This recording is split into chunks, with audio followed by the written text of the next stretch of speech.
Recording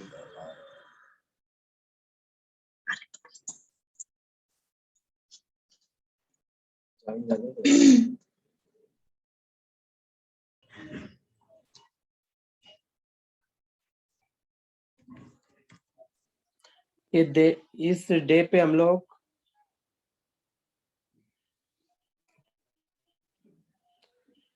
national youth day पर हम सब यहाँ पे सेलिब्रेशन करने के लिए जमा हुए हैं। और इस डे पे ये जो नेशनल डे है क्यों मनाते हैं, उसके साथ साथ इस डे का इम्पोर्टेंट क्या है, ये हम लोग आज जानने वाले हैं। कि नेशनल यूथ डे ये दिन एवरी ईयर क्या करते हैं, 12 जनवरी को सेलिब्रेट करते।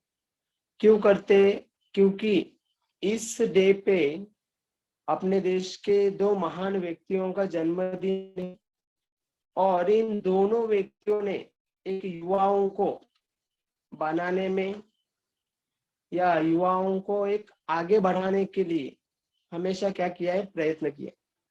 जैसे स्वामी विवेकानंद जी की बात करेंगे तो एक युवाओं का नेता बोलेंगे या तो युवाओं के प्रणेता, उसके साथ साथ मानवीय सेवा को ईश्वर सेवा मानने वाले, धार्मिक चेतना का दीप प्रज्वलित करने वाले, तेजस्वी विचारों के और ज्ञान भंडार से संपूर्ण विश्व को अपने भारतीय संस्कृति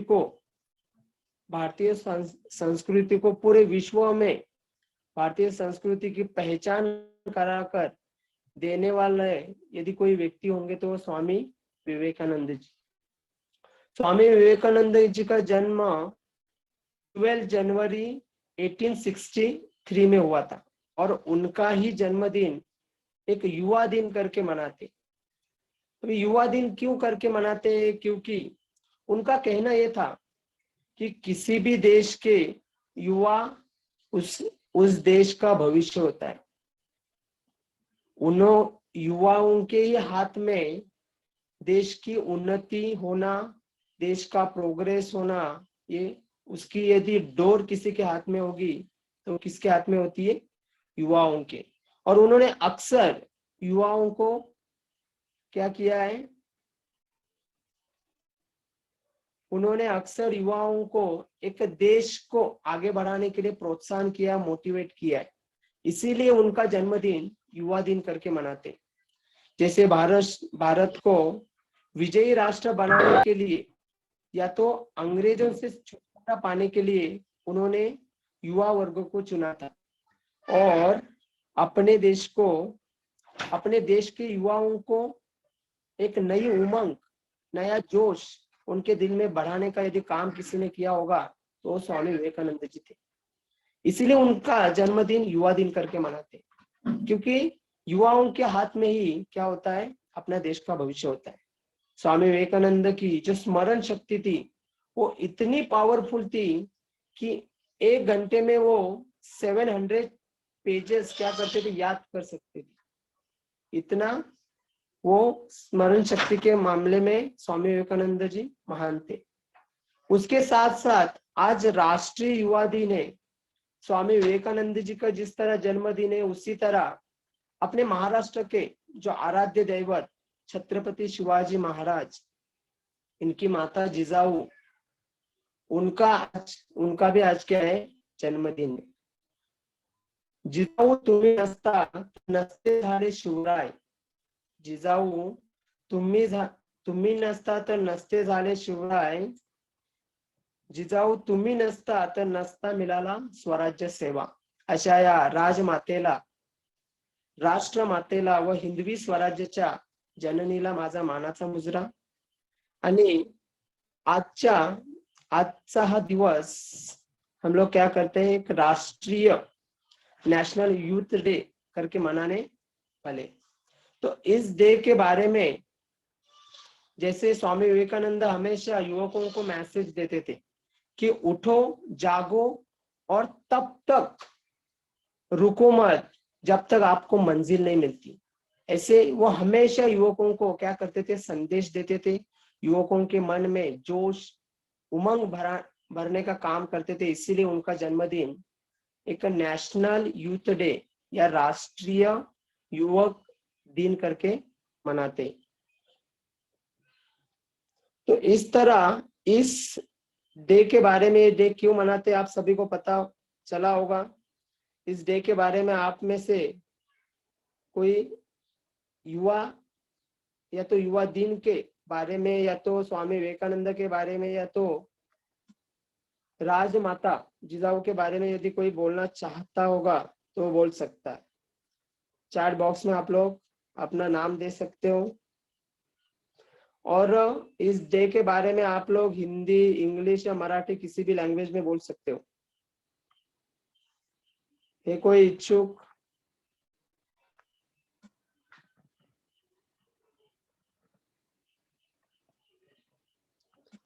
बोलो, क्योंकि आपके हाथ में, आप सब युवाओं के हाथ में तो अपना भविष्य है। तो अपने युवा ही नहीं बोलेंगे तो ये नेशनल यूथ डे कैसे सेलिब्रेट करेंगे? बोलो, कोई है जो अपने दो शब्द बता सकते हो?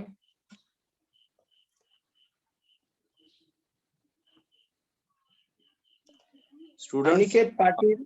Yes Aniket, please want to talk. Yes, Aniket, तो भी बात करनी है, please raise your hand and Aniket unmute and start.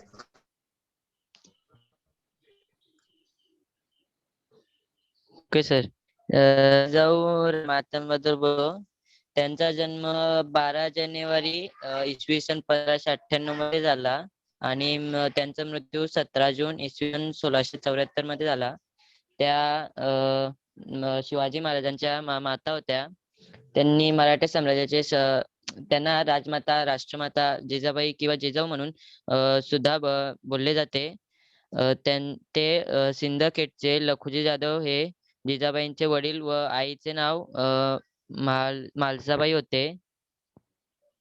त्यांनी शिवाजी जेव्हा ते गर्भवती होत्या तेव्हाच ते घोड्यावर स्वार होऊन फिरायचे आणि जेव्हा त्यांचे रक्षक म्हणायचे की राजमाता हे तुमच्या आणि तुमच्या मुलासाठी ही धोकादायक असू शकते, पण ते म्हणायचे की मी माझ्या मुलाला आत्ताच तयार करतोय, ज्याने तो मोठा झाल्यावर तो अजून याच्यात शूरवीर होईल.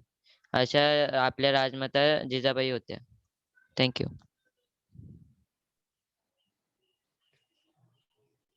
खूप छान माहिती सांगितली अनिकेत पाटील. अजून कोणी?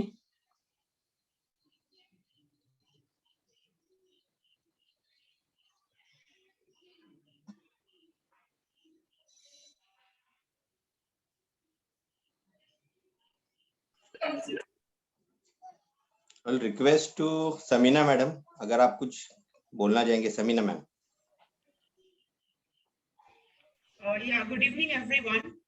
As today we are gathered over here for the celebration of National Youth Day, I won't be taking too much of time, and I think much of you won't understand English. I hope that you will understand. I have prefer a very simple language. Why we actually celebrate Youth Day? On the birthday of Swami Vivekananda, because he was one of the social reformer. And at just the age between 30 to 39, he has reformed some of the religious belief as well, and some of the social section of the society. And that is the reason why we people celebrate his birthday as the National Youth Day. He has done a lot of work for the reformation of the religious, especially in the field of religious tolerance, where there are so many communities and cultural sections are living in our society. So Swami Vivekananda has done a lot of work. His writings and his philosophical scriptures will help us, or when we refer, it will help us to understand his ideology, especially focusing on religious tolerance. That's all for today. Thank you, everyone.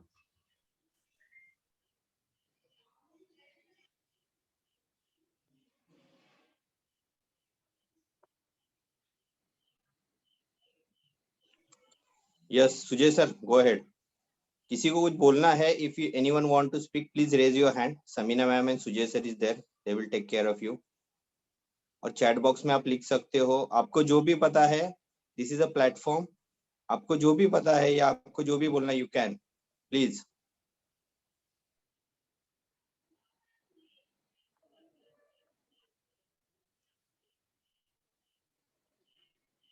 Student, there is nothing to fear. Like, if you commit any mistakes or something, it's all fine. We are all human beings. Try your level best. At least 5 to 6 sentences if you can speak, either on the National Youth Day or on Swami Vivekananda. Okay? You can try your best. Yes, Surbhi is there. Surbhi and Divya. Even Jidnyasa is also there. Yes. Sir, I have joined now. I don't know what to do, but You know the importance of today's day. So whatever in your mind, whatever you know, please go ahead.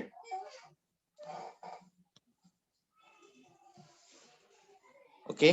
Before anyone, मैं थोड़ा start करता हूँ. And afterward also I will continue. Today is the birth anniversary of Rajmata Rashtramata Jijau Ma Sahib. So behalf of VM Tutorials, मैं उनको विनम्र अभिवादन करते हुए सेशन स्टार्ट करता हूँ. सो स्टूडेंट्स, अगर आपको सिर्फ पता होगा कि जिजाऊ माँ साहेब छत्रपति शिवाजी महाराज की मदर थी, लेकिन सिर्फ उतना ही नहीं था. जो आज स्वराज्य हम लोग बोलते हैं, मराठा एम्पायर जो इतना बड़ा हुआ और हिस्ट्री में उसको जो इम्पोर्टेंट है, तो उसकी जो नींव रखी थी उन्होंने ही रखी थी. उनके जो पति थे शाहजी महाराज, उन्होंने स्वराज्य निर्माण करने की कोशिश की थी, लेकिन बिकॉज ऑफ समथिंग वो नहीं हो पाया. तो वो प्लानिंग उन्होंने की थी कि मैं मेरे बेटों के हाथों से या मेरे बच्चों के हाथों से मैं ऐसा स्वराज्य निर्माण करूंगी कि जहाँ पे कोई कास्टिज्म नहीं होगा, कोई रिलीजियस इंपॉर्टेंट नहीं होगा.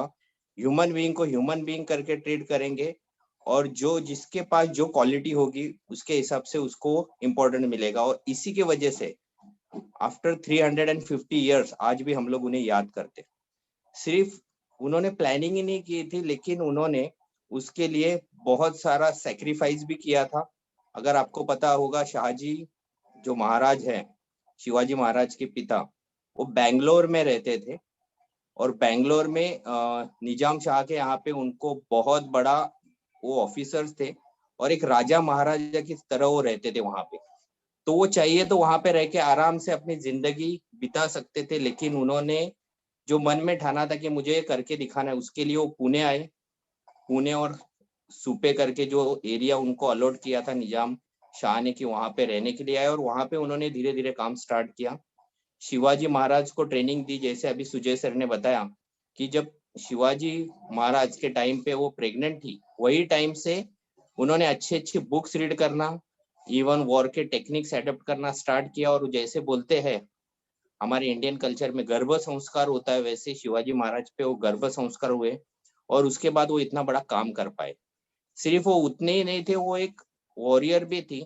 आपको पता होगा जब मिर्जा राजा जयसिंह और दिलेर खान जब स्वराज्य पे चल के आए थे, और फिर वहां पे औरंगजेब एंड शिवाजी महाराज इनके अंदर एक ट्रीटी हुई, और उसके अंदर शिवाजी महाराज ने उनके 21 फोर्ट्स औरंगजेब बादशाह को दिए, और उनको आगरा जाना पड़ा उनको मिलने के लिए. बहुत लोगों को ये बात पता नहीं है, जब शिवाजी महाराज आगरा गए तब स्वराज्य में 17 फोर्ट्स थे, और जब शिवाजी महाराज आगरा से लौट के आए तब उनके पास 18 फोर्ट्स थे. तो वो साल में जिजाऊ माँ साहब ने उनके जितने भी सोल्जर्स थे उनके साथ मिलके एक फोर्ट जीता. और ये बहुत ही बड़ी बात है. कोई लेडी जिसका पति अलग जगह पे रहता है, उनका लड़का जो अलग जगह पे गया है, वहां से वो जिंदा आएगा नहीं आएगा इसकी कोई नहीं है. उसके साथ संभाजी राजे भी गए थे, यानी उनके कुलदीपक जो भी थे वो सब दिल्ली आगरा गए थे. वहां से वो जिंदा लौटेंगे कि नहीं लौटेंगे ये पता नहीं था, लेकिन ऐसी चीज करने के लिए करेज चाहिए. और उन्होंने उसकी फिक्र न करते हुए उन्हें अपने संस्कारों पे बहुत ही कॉन्फिडेंस था कि मेरा लड़का वहां से सही सलामत वापस आएगा. और नहीं भी आया तो मैंने ये जो काम शुरू किया है स्वराज्य का, जिसमें सब लोगों को इम्पोर्टेंस मिल रहा है, उसमें पुअर है, मिडिल क्लास है, रिच है, सबको हम लोग इक्वल नजर से देख रहे हैं. यहाँ पे कास्टिज्म नहीं है. ये काम मैं नहीं रोकूंगी. और उसके लिए उन्होंने सेक्रीफाइस करते हुए उतने ही प्रॉपर वे से, प्रॉपर एडमिनिस्ट्रेशन से स्वराज्य का काम शुरू रखा। शिवाजी महाराज जब आगरा में थे तब, अगर आप लोगों को पता होगा कि मुरुड जंजीरा फोर्ट देखने बहुत लोग जाते हैं, उसके आगे पद्मदुर्ग करके एक फोर्ट है जो शिवाजी महाराज ने बनाया था। सिंधुदुर्ग करके एक फोर्ट है जो दोनों के दोनों ओशंस के अंदर है, उसका काम चालू था। और अगर मेन पर्सन नहीं है तो भी काम कैसे चालू रख सकते हैं, उसको पैसे की कमी नहीं महसूस होनी चाहिए। तो जिजाऊ महासाहब ने ये पूरा मैनेजमेंट देखा, प्रॉपरली टैक्स कलेक्ट करना हो, टाइम टू टाइम पे वहां पे वो खर्चा हो रहा है, प्रॉपरली काम चल रहा है नहीं चल रहा है, ये सब उन्होंने देखा। और वो 2 फोर्ट का काम कंटिन्यूअसली चालू था। और इससे आपको पता चलता है कि क्या हो सकता है। यानी एक लेडी, हम लोग हमेशा बोलते हैं कि एक मर्द या एक मेल अगर कोई एडुकेट होता है तो वो सिर्फ खुद के लिए होता है, बट एक लड़की या एक फीमेल जब एडुकेट होती है तो वो 2 घर को एडुकेट करती है, एक उसके मायके को, एक उसके ससुराल को। और एक लेडी क्या करके दिखा सकती है, इसका एक बहुत बेस्ट एग्जांपल है जिजाऊ महासाहब, जिन्होंने, जिनके वजह से शिवाजी महाराज बने, जिनके वजह से संभाजी महाराज बने, और आज भी हम लोग उनको याद करते हैं। So this is the about Jijau Masaheb. Vivekananda ji के बारे में मैं थोड़ी देर के बाद बताऊंगा, but before that students, I want you people have to participate because this programme is for you. ये चीजें आपको पता चलेगी तो आपको पता रहेगा कि फ्यूचर में हमें क्या करना है। Bookish knowledge is not only important, सिर्फ बुक पढ़ के या एग्जाम में मार्क्स लाके आप जिंदगी में आगे नहीं बढ़ सकते। उसके लिए ये सब जितने भी ये महापुरुष है, ये बड़े लोग थे, इनके अंदर क्या गुण थे और वो हम हमारे अंदर कैसे ला सकते, हम लोग हमारा कैसे एम्पायर खड़ा कर सकते हैं, इसके लिए हम लोग ये सेलिब्रेट कर रहे हैं। So I want to request each and everyone, जिसको बात करनी है प्लीज रेज योर हैंड। और हम लोग ज्यादा समय नहीं बिताएंगे। दोज, मैं किसी का नाम भी नहीं लूंगा, अगर किसी को लगता है कि मुझे बोलना है, मुझे पार्टिसिपेट करना, आज आप 1 लाइन बोलोगे, कल आप 10 लाइन बोलोगे। Yes, please go ahead. Sir, give me 20 minutes. 20 minutes में प्रोग्राम खत्म हो जाएगा। Sir, 5 मिनिटं द्या ना. Yes, okay, go ahead. कौन था ये? दिव्या? दिव्या। हो sir. Yes, other 10th standard 11th standard के बहुत सारे बच्चे यहाँ पे है, even 9th standard. You people have history. आपने, मैं जो बोला है, मैंने सुबह वीडियो डाला था, आपने सुना होगा। आपको जो भी बोलना है, आपको जो भी उसमें से महसूस हुआ, you can please. And not even history, in the literature book also. Yeah. Swami Vivekananda has given 6 speeches. 6 Yeah. different speeches he has given just on religious tolerance. And he wished to explain India how to have a religious tolerance, how to practice your religion as well as respect the other religion. So he has given 6 different speeches on Buddhism and Hinduism. So if you refer that, you will get ocean of knowledge, how he has spent his life by tolerating the different castes and different religions. That is something very motivating for the generation, and that's the reason why his birthday is celebrated as a Youth Day, because youth is basically the future of a nation. So I encourage everyone to at least try a few sentences saying something about it. Yes students, Divya बात कर रही है, उसके बाद last में स्वामी जी के बारे में मैंने जो पढ़ा है and whatever I listen about him, वो मैं बाद में उनकी छोटी सी स्टोरी बताऊंगा and then we will end the session. So Divya, please go ahead. Yes sir, yes sir. Yeah. Ankit also want to talk, but after Divya. Yes, Divya.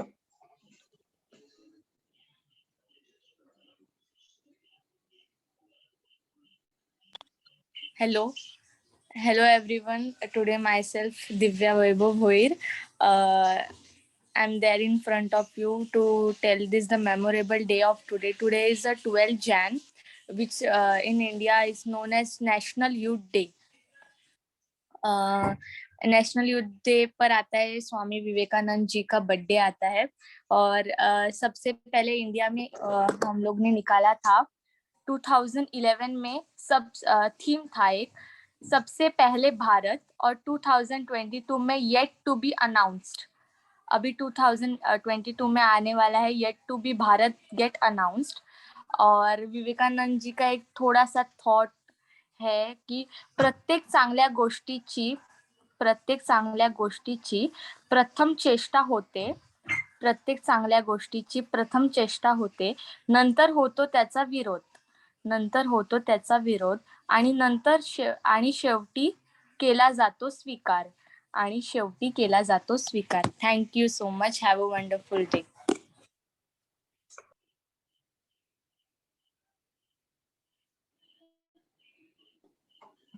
Yes, thank you, Divya. Ankit want to talk? Ma'am and Sujay sir, please take care of. Yes, Ankit, बोलू शकतो. स्वामी विवेकानंद बद्दल बोलायचं होतं.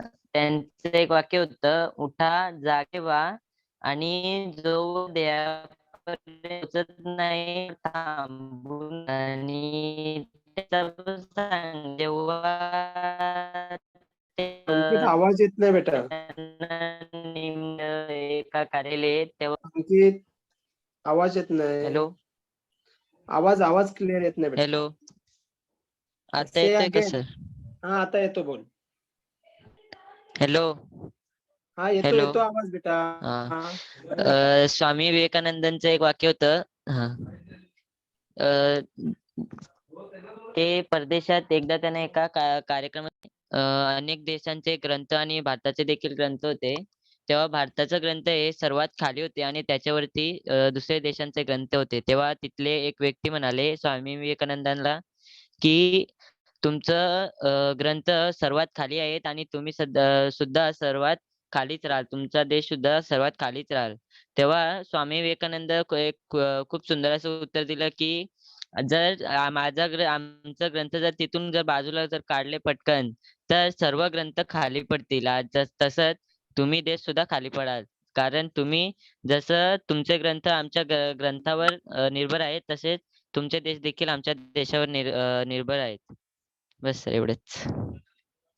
Thank you. खूप छान माहिती सांगितली अंकित, की त्यांचं सांगण्याचं तात्पर्य एकच की ज्या प्रकारे आपल्या ग्रंथाला बाकीच्या देशातील लोक कमी समजत होते, परंतु स्वामी विवेकानंद यांनी पटवून दिले की सर्व ग्रंथांना झेलण्याची ताकद आमच्या ग्रंथामध्ये, आणि आमचा ग्रंथ किती महत्वाचा आहे किंवा किती आमची संस्कृती चांगली आहे हे सांगण्याचा प्रयत्न स्वामी विवेकानंद यांनी केले होते. खूप छान. अजून कोणी इच्छुक? कुछ नाम है सुजय सर, जैसे सानवी है, यशवी है, रोहित है, जिज्ञासा है, सुरभि है. ये लोग कंटिन्यू बहुत बार अच्छे से बताते हैं. तो प्लीज मैं रिक्वेस्ट करूंगा, अगर आप बोलना चाहते हो तो प्लीज. Yes, anyone?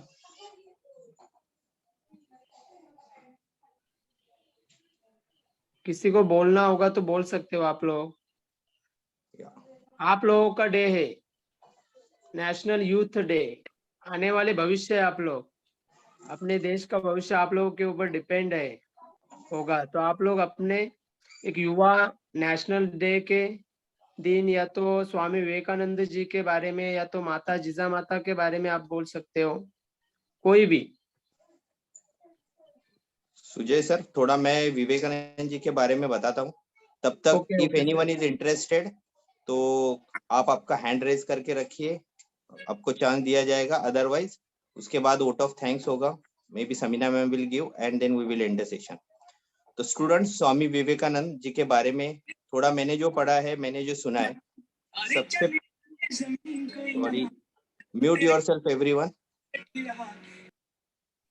मैडम किसका माइक ऑन है? तो स्वामी विवेकानंद जी बचपन से, अगर आपको पता होगा तो बहुत बड़े स्कॉलर थे.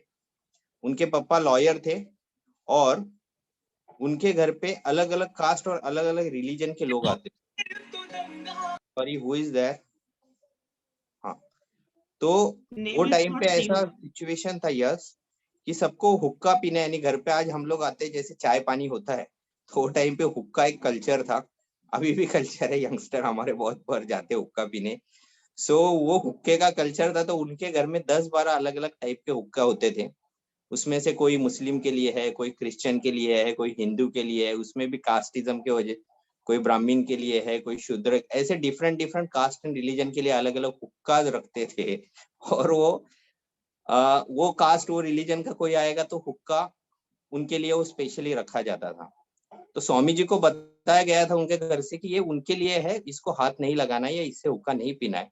लेकिन वो रिवोल्यूशनरी थे, उनको देखना था बचपन से उनके अंदर एक क्यूरियोसिटी की होता क्या है।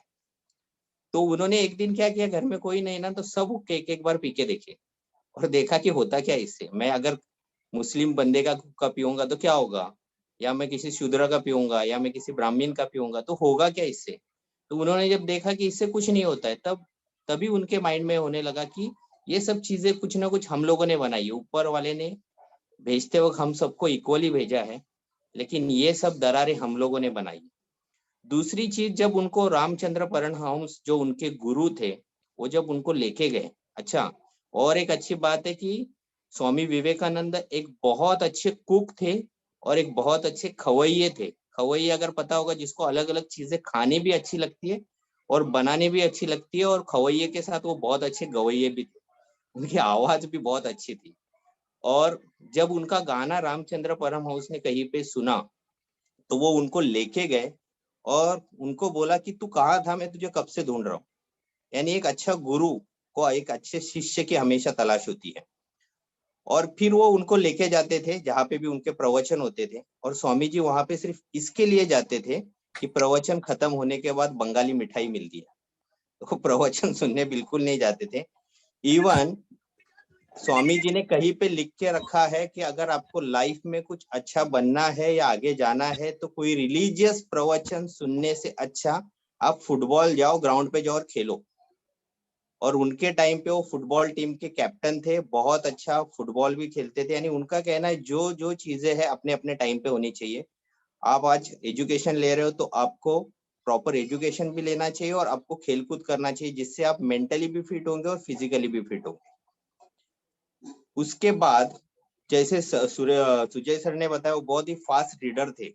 नियर अबाउट 1 घंटे में 700 बुक्स 700 पेजेस रीड करते थे और उतना उनको याद भी हो जाता था।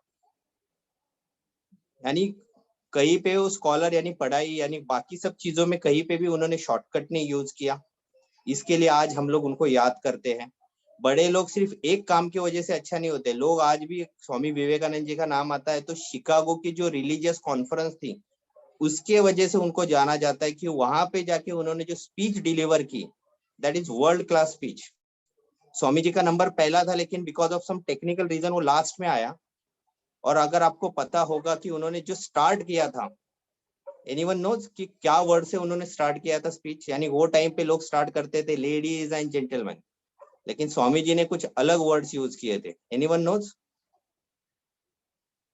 और उसके वजह से ना उनको स्टैंडिंग ओवेशन मिला था because of the first sentence. 10 minute तक पूरा हॉल में तालियां बज रही थी और लोगों ने खड़े होकर उनको ओवेशन दिया था। यह सानवी नोज, किसी को पता है तो अनम्यूट करके आप बोल सकते हो। उन्होंने भाइयों और बहनों से शुरू किया था। यस, मेरे भाइयों और बहनों, brothers and sisters, and that one is a new. ये कहीं पे भी कॉन्सेप्ट नहीं था। और जो अलग अलग कंट्री से हर एक रिलीजन के एक्सपर्ट आए थे वहां पे अपने अपने रिलीजन को कैसा अच्छा है बताने के लिए, तो किसी ने भी ये वर्ड नहीं यूज किया था, लेकिन स्वामी जी ने यूज किया। और उसके बाद जो उनका स्पीच था वो वर्ल्ड क्लास हुआ। और कैरेक्टर कैसा होना चाहिए, इसका एक और इम्पोर्टेंट, जब वो स्पीच खत्म हुआ तो हर एक जन उनकी ऑटोग्राफ लेने के लिए और उनको मिलने के लिए वहां पे था। और वहां पे उनकी जो गुरु बाद में उनकी जो शिष्य बाद में हुई अमेरिका में, जिसके यहाँ पे वो जाके रुके थे, उसने देखा कि बहुत सारी लेडीज यंगस्टर्स उनके आ गए, उनका पूरा क्राउड स्वामी जी के यहाँ पे। और उन्होंने तभी मन में कहा था अगर ये लेडीज से छुटकारा पाएंगे तो ये जिंदगी में जरूर आगे बढ़ेंगे। तो स्वामी जी ने उनको बहुत ही प्रॉपरली अटेंड किया एज अ सिस्टर्स के जैसे, और वहां से वो बाहर निकले तब उनको भी पता चला इनका कैरेक्टर कितना बड़ा है। स्वामी जी यहाँ पे बहुत ही रिच थे, बाद में उनके घर की हालत खराब हो गई। लेकिन अगर आपको पता होगा जब वो शिकागो गए थे इस कॉन्फ्रेंस के लिए, उनके पास पैसे नहीं थे और जो पर्सन उनको अटेंड करने के लिए आने वाला था वो पहुंच नहीं पाया। तो वो गोदी में जहाँ पे थे वहां पे ताड़पत्री होती है ना, प्लास्टिक वाली। शिकागो में टेम्परेचर, आज इतना टेम्परेचर डाउन है, हमारी हालत कितनी खराब है सबको पता है। तो वहां पे वो टेम्परेचर में वो रास्ते पे वो ताड़पत्री ओढ़ के सोए थे। और उनको उसकी बिल्कुल शर्म कभी भी नहीं आई। सो हालात कम ज्यादा हो सकते हैं, कभी हम लोग बहुत अच्छे होते हैं, कभी बहुत डाउन होते हैं। तो ये बड़े लोगों से यही सीखना हमें चाहिए कि जो भी चीज है ना, एडजस्ट करना सीखो। जिंदगी में जिसने एडजस्ट करना सीखा वो आगे बढ़ता है। बहुत बार हम लोग कंप्लेंट करते हैं, अरे हमारी मम्मी हमें बाहर नहीं जाने देती है वगैरह वगैरह, बहुत सारी चीजें कि ये होता है वो होता है, बट वो हमारे अच्छे के लिए कर रही है। जैसे जिजाऊ महाराज ने जो किया था शिवाजी महाराज के लिए, बहुत सेक्रीफाइस किया। शिवाजी महाराज कभी बोलते नहीं बैठे, इसके लिए उनका स्वराज्य निर्माण हुआ और आज याद कर रहे। तो वैसे ही हमारे पेरेंट्स भी हमें बहुत सारी चीजें देती रहती है, लेकिन कभी कभी कुछ होता नहीं है। कोरोना के पीरियड में आप लोगों को बहुत कुछ एडजस्ट करना पड़ रहा है और बहुत लोगों ने उसका गलत फायदा भी उठाया। एवरीवन नोज क्या गलत फायदा उठाया। तो आज ये गलत फायदे की वजह से आज आप खुश हो रहोगे, लेकिन व्हाट अबाउट योर फ्यूचर? अगर आपको इन महापुरुषों की तरह कुछ बनना है तो आपको मेहनत करनी पड़ेगी। तो ये स्वामी जी के बहुत सारे अच्छे अलग अलग गुण थे। इवन एक लास्ट चीज मैं बोलता हूँ, जब स्वामी जी स्वामी विवेकानंद बने, उसके पहले तो वो नरेंद्र के नाम से जाने जाते थे। उसके बाद रामकृष्ण परमहंस जब उनके लास्ट पीरियड में थे, रामकृष्ण परमहंस को कैंसर हुआ था, थ्रोट कैंसर, और कोई उनके पास नहीं जाता था और लोगों को ऐसे लगता था रामकृष्ण परमहंस तो भगवान है, उनको क्या होगा। तो उन्होंने बोला अरे वो भले भगवान है लेकिन आज वो इंसान की बॉडी में है, तो उनके विचार नहीं मरेंगे लेकिन बॉडी तो कहीं ना कहीं पे जाएगी। तो राम विवेकानंद जी ने उनकी बहुत सेवा की और कहीं ना कहीं पे लोग जब उनके पास में नहीं जाते थे तो उनका झूठा पानी भी पिया है, झूठा खाना भी खाया है, और लोगों को बताया गया है कि कैंसर ऐसे नहीं फैलता है। यानी इतने सालों पहले भी उनके पास वो एटीट्यूड था जो लोगों को आगे बढ़ने में हेल्प करता है। एंड द लास्ट वन, जब वो कन्याकुमारी गए थे भारत भ्रमण करते हुए, सब जगह पे घूम के रिलीजन्स के बारे में बहुत सारे प्रवचन जाके, तब उनको वो कन्याकुमारी जहाँ पे आज उनका स्मारक है कन्याकुमारी, तो वो थोड़ा अंदर है, दैट इज आइलैंड। तो आइलैंड पे जाने के लिए वहां पे शिप्स थी, छोटे लोग वहां पे जो थे पुअर लोग उनको चलाते थे और उनके पास पैसे नहीं थे स्वामी जी के पास। तो उन्होंने वो लोगों को ये नहीं बताया कि मैं स्वामी विवेकानंद जी हूँ। जब अगर उनको पता चला होता तो वो मे बी उनको लेके गए होते। उन्होंने सीधा क्या किया, उनके पास पैसे नहीं थे, उन्होंने क्या किया, उनके पास आपने देखा होगा वो दैट सैफ्रॉन कलर का कफनी पहनते थे, उसके साथ वो पानी में कूद गए और वो आइलैंड तक गए। तब वो लोगों ने देखा अरे ये बंदा पागल है क्या, वहां पे चला गया और वहां पे जाके उन्होंने मेडिटेशन किया। मेडिटेशन करते करते 12-14 घंटे बीत गए। तब वो लोगों को लगा अरे ये बंदा कोई ऑर्डिनरी नहीं है, this is an ordinary, extra ordinary बंदा है। वो लोग गए, उनको फिर बाद में पता चला कि ये स्वामी विवेकानंद जी है, और फिर उन्होंने वहां पे उन लोगों को बहुत सारी चीजें बताई। इसके लिए आज वहां पे उनका वो स्मारक बनाया हुआ है। तो ये लोग कभी, जितने भी बड़े लोग हैं वो कभी शर्म नहीं करते कुछ चीजों में। डॉक्टर एपीजे अब्दुल कलाम जी देखिए, कभी उन्होंने ये नहीं देखा कि मेरी हेयर स्टाइल कैसे होगी तो मैं लोग मुझे पहचानेंगे। जो जैसे है वो चीजों पे वो ध्यान देते हैं। वो रहते ऑर्डिनरी है लेकिन उनकी थिंकिंग, उनके थॉट्स एक्स्ट्रा ऑर्डिनरी रहते हैं। बाहरी दिखावे पे वो लोग नहीं जाते। बाहरी दिखावे पे वही लोग जाते हैं जिनके विचार थोड़े कम होते हैं। तो हमें हमेशा यही चीजों पे फोकस करना चाहिए कि हमें क्या करना है आगे, कितना आगे बढ़ना है। आज सुबह मैंने जो थॉट पढ़ा था कि पूरे लाइफ में स्वामी जी ने बताया था कि जब तक जिंदगी है तब तक हमें सीखना चाहिए। और एक कोविड के पीरियड में आप लोगों ने भी देखा होगा, 2 साल में बहुत सारे लोगों ने बहुत सारी चीजें सीखी और वो आज बहुत एक्स्ट्रा ऑर्डिनरी काम कर रहे हैं। और कुछ लोगों ने कुछ भी नहीं किया, नेटफ्लिक्स देखा गेम्स खेले, और आज वो फ्रस्ट्रेट हो रहे। ऑफलाइन एग्जाम चालू हो गई है लेकिन बच्चों को आज ऑफलाइन एग्जाम नहीं चाहिए। वो बोल रहे कोरोना बढ़ जाएगा तो हमें मजा आएगा। तो आगे कोरोना आपको लाइफ में आगे बढ़ने के लिए कभी काम नहीं करेगा, वो आपको पीछे ही खींचने के लिए आया है। तो उसको हमें ओवरकम करके आगे बढ़ना है। तो उसके लिए महापुरुष जो लोग थे इनके विचार हमें ध्यान में रखने। Thank you. ये जो मुझे पता था मैंने अपने विचार आपके सामने रखने की कोशिश की और आप लोगों ने सुने। Thank you. सो स्टूडेंट्स, अगर आपको कुछ कहना है please raise your hand, please. Anyone want? Ankit, again Ankit. Yes Ankit, go ahead. Sir त्यांचं एक वाक्य सांगायचं होतं. Yeah. You cannot believe in God till you believe in your self. म्हणजे जोपर्यंत तुम्ही विश्वास ठेवत नाही तोपर्यंत देवावर ठेवून तुम्ही काहीच कारण आपण म्हणू शकतो की आता परीक्षेचं बघितलं तर आपण तो देवा आस कर तुला नाही तुझ्यावर जो आपल्या विश्वास तर आपण आपली जर त्याची तयारी आपणच करणार देव तिथे म्हणणार आपलं लिहिणार म्हणून आपण जोपर्यंत ठेवू तोपर्यंत होऊ शकत. Yes yes Ankit, thank you. Ankit ने बहुत अच्छी बात बोली और आवाज थोड़ा नेटवर्क के इश्यू की वजह से वो कट हो रहा है, तो उसने यही, स्वामी जी ने यही बोला, जब तक आप खुद आपके ऊपर विश्वास नहीं करते, लोग क्या भगवान भी आपके ऊपर विश्वास नहीं करेगा.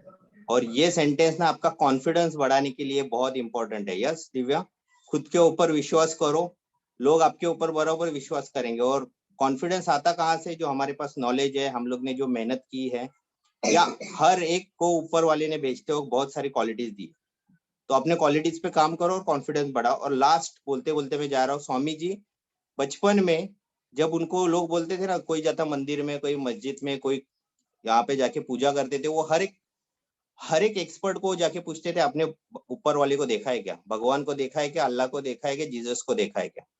और वो उसको बहुत सारे क्वेश्चन पूछते थे, और लोग है ना, ये बहुत बड़े बड़े साधु संत उनसे भागते थे. स्वामी आते हुए दिखे तो ये लोग भाग जाते थे, क्योंकि क्वेश्चन पूछा था, आपने ईश्वर देखा है क्या.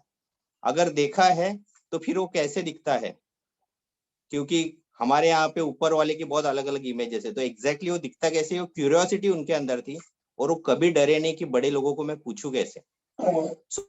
स्टूडेंट्स, आपकी अभी ये ड्यूटी है, आपको क्वेश्चन पूछते वक्त बिल्कुल डरना नहीं. आप पूछो, टीचर से पूछो, मम्मी पापा से पूछो, बाहर के लोगों से पूछो कि ये क्यों है. जब तक आपके क्वेश्चंस का जवाब नहीं मिलता है, पूछते रहो, तो आपका नॉलेज बढ़ते रहे. Thank you. यस मैम, कोई है तो देखिए, otherwise we will end if anybody is interested to say something before we could go for a vote of thanks. If anybody wants to say something.